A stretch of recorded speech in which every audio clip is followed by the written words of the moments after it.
Saludos y bienvenidos a este emocionante video escolar desde la mesa 3 de Quinto A. Hoy exploraremos un tema de vital importancia, las devastaciones de Osorio. Estamos aquí para sumergirnos en un viaje informativo que nos ayudará a comprender los impactos y desafíos que enfrentamos debido a estas devastadoras situaciones. Antes de empezar y dar un contexto histórico, debemos de conocer quién fue Osorio. Antonio Osorio de Villegas, menos conocido con su nación correcta como Antonio de Villegas y Osorio, nacido en Vilasandino en 1543 y fallecido en el Océano Atlántico en 1608, fue un militar, caballero de la Orden de Santiago y noble español que fue asignado como gobernador de la colonia española de Santo Domingo durante 2 periodos, además de presidente de su Real Audiencia homónima desde 1564 hasta 1583 y de 1600 a 1608, siendo sustituido en esta última fecha por Diego Gómez de Sandoval. Antonio Osorio en la actualidad es más recordado por haber sido el ejecutor real de las llamadas devastaciones de Osorio o bien devastaciones de 1605. Ahora que ya sabemos más de esta historia, adentrémonos en los acontecimientos y antecedentes de este tema. Históricamente, se conoce como las devastaciones de Osorio a la orden del rey de España Felipe III, al gobernador de la Española, Antonio Osorio, de despoblar las regiones oeste-centro de nuestra isla para trasladar a sus habitantes hacia la parte cercana de Santo Domingo, entre 1605 y 1606, como forma de erradicar el contrabando en las zonas. Con esta población desplazada se fundaron los nuevos municipios de Monte Plata y Vallaguana. Tan importante llegó a ser el contrabando de la Española que a comienzos del siglo XVII la mayor parte de su producción era adquirida por franceses, ingleses, holandeses y en menor medida portugueses, los cuales atracaban sus barcos lo más lejos posible de la ciudad de Santo Domingo, donde se asentaba la burocracia real. Las zonas preferidas eran el norte y la occidental, con los puertos de Puerto Plata, Montecristi, Vallajá y La Yaguana, donde el comercio ilegal llegó a tener un carácter regular y la anuencia y complicidad de las propias autoridades locales. Los propietarios de los hatos ganaderos radicados en el resto de la isla, incluyendo los de la isla de Santo Domingo, preferían llevar sus reses hasta las zonas y vender sus cueros a los contrabandistas, ya que recibían un mejor precio. La corona española consideró que le perjudicaban el contrabando y la penetración cultural y religiosa luterana, con la introducción de Biblias protestantes que se verificaron en la Banda del Norte, la región del contrabando, donde se efectuaban los bautizos protestantes con padrinos extranjeros, todo lo cual justificaban las devastaciones. Los franceses aprovecharon las devastaciones y, a través de la Compañía de las Indias Occidentales, se apoderaron de la isla Tortuga en 1665 y establecieron un dominio absoluto expulsando a los demás grupos de aventureros. Más tarde, iniciaron un proceso de migración hacia la parte oeste de la isla de Santo Domingo que, finalmente, se convertiría en la colonia francesa Saint-Domingue, hoy en día conocido como Haití.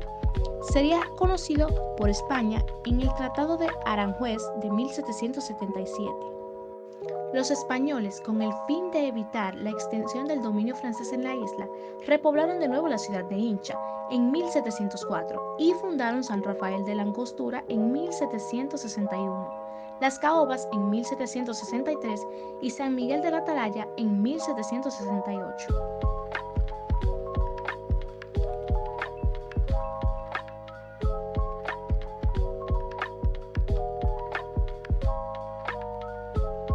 ¿Conoces el anterior mencionado Tratado de Aranjuez?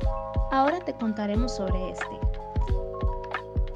El tratado fue firmado el 3 de junio de 1777 en la localidad de madrileña de Aranjuez por el conde de Floridablanca en nombre de Carlos III de España y el marqués de Ossún en representación de Luis XVI de Francia. En él se relacionaron minuciosamente los límites entre los territorios de ambos países, basados en los acuerdos de 1773 y 1776, y apoyados por un mapa topográfico levantando a tal efecto. Francia intentó tomar ventaja del Tratado de Paz de Ryswick en 1697, pues este indicaba que todos los territorios volverían a sus respectivos dueños antes del conflicto que procedió al tratado. Pero es importante recalcar que si bien los franceses ya habitaban en la zona occidental de la isla, la Española, lo que actualmente es Haití, dejando a los españoles la oriental, actual República Dominicana, más una porción cedida a Haití, la presencia de los franceses en esa zona era ilegal, por lo que la estancia de los mismos en esa región era más propia de relaciones de tolerancia por parte de los españoles que de un tratado de paz. Durante todo el siglo XVIII, España y Francia mantuvieron unas relaciones cordiales, basadas sobre todo en la relación de parentesco de los monarcas de ambos países, todos ellos pertenecientes a la Casa de Borbón.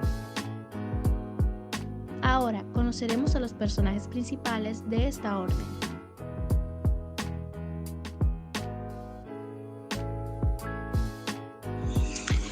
Los personajes que participaron en las devastaciones de Osorio fue el general Osorio, Manuel Luis Osorio, comandante militar del ejército brasileño y figura clave en las acciones devastadoras.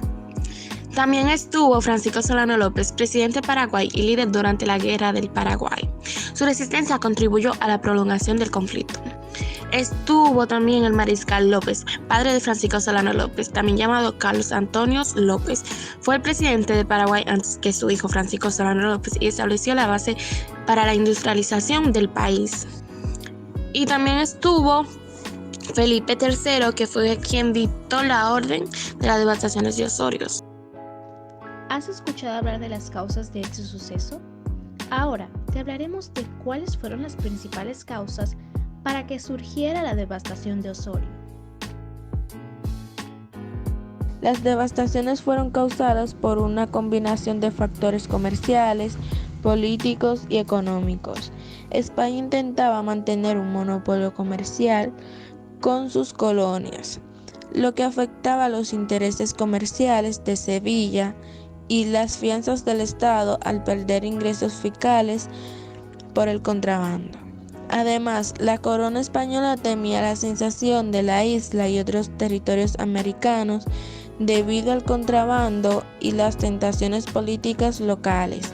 El cambio económico de la industria azucarera a la ganadería también contribuyó a desplazar la actividad económica. Por último, la divergencia entre España y otros países europeos como Inglaterra y Holanda, donde el capitalismo y las manufacturas estaban en auge, agravó la situación al hacer a España dependiente de estos países por sus manufacturas. Ahora, escuchemos las consecuencias que trajo la devastación de Osorio. Consecuencias. El efecto inmediato más importante de las devastaciones fue causar un agudizamiento de la decadencia económica que desde hacía un tiempo era palpable en la isla, con la medida de las mayores riquezas ganaderas. Fueron prácticamente liquidadas, además de numerosos bienes en casas, muebles, etc. La mitad de la isla dejó de ser aprovechada en todos los sentidos y quedó totalmente deshabilitada. Desde 1606, Osorio extendió las despoblaciones a zonas más orientales, dejando como límites de territorio poblados las ciudades de Santiago en el norte y Yazo en el sur. Entre los daños causados de las devastaciones se encuentra la destrucción de los ingenios más importantes de la isla en ese momento, los cuales estaban en Puerto Plata, Yaguana y San Juan de la Maguana. Se observa que después de las despoblaciones solo quedaron 12 ingenios con un total de 808 esclavos, incluyendo los de servicio doméstico. Ahora démosle un vistazo a las características de las devastaciones. Las devastaciones de Osorio fueron una serie de acciones militares llevado a cabo por el ejército español. Algunas características de estas devastaciones incluyen la brutalidad. Se caracterizaron por su brutalidad extrema, con el objetivo de aterrizar la población indígena. La destrucción total. Los españoles arrasaron pueblos, quemaron cosechas y destruyeron, dejando a su paso un rastro de devastación y disolución. Violencia indiscriminada. Durante esta acción los militares no se distinguían entre combatientes y civiles, lo que resultó en la muerte de los hombres y mujeres y niños mapuches.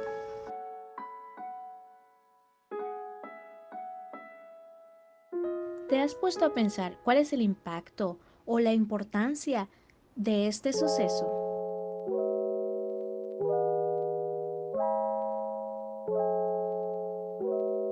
Las devastaciones de Osorio, ocurridas entre el 1605 y el 1606, tuvieron un profundo impacto en la historia de la española, hoy conocidas como la República Dominicana y Haití. El despoblamiento y el traslado de las ciudades. El gobernador de España recibió la orden de Felipe III de despojar la parte occidental de la isla, para luego trasladar a los habitantes hacia la parte más cercana a Santo Domingo. Las ciudades afectadas, incluyendo Montecristi, Puerto Plata, Bajaya y Baguana. Sus habitantes fueron trasladados con sus pertenencias hacia el este de la isla, donde se fundaron nuevas ciudades como Monteplata y Vallaguana. Estos cambios reconfiguraron la geografía y la democracia de la isla. Los asentamientos de los extranjeros, las zonas despobladas a los extranjeros, lo que contribuyó al surgimiento de nuevas sociedades. Ese proceso culminó en la división de la isla en dos partes, una colonia española y la otra colonia francesa. La transformación económica y social. La despoblación afectó a la economía, se destruyeron ingenios de azucareros y se perdió gran parte del ganado. Las nuevas ciudades se dedicaron a la agricultura y a la ganadería para el autoconsumo, lo que en la pobreza, las ciudades de Neiva y San Juan de la Maguana también sufrieron las consecuencias de origen de Haití y República Dominicana. La división de la isla en dos colonias, España y Francia, sentó las bases para el surgimiento de dos naciones independientes en el siglo XIX, la República Dominicana y la República de Haití.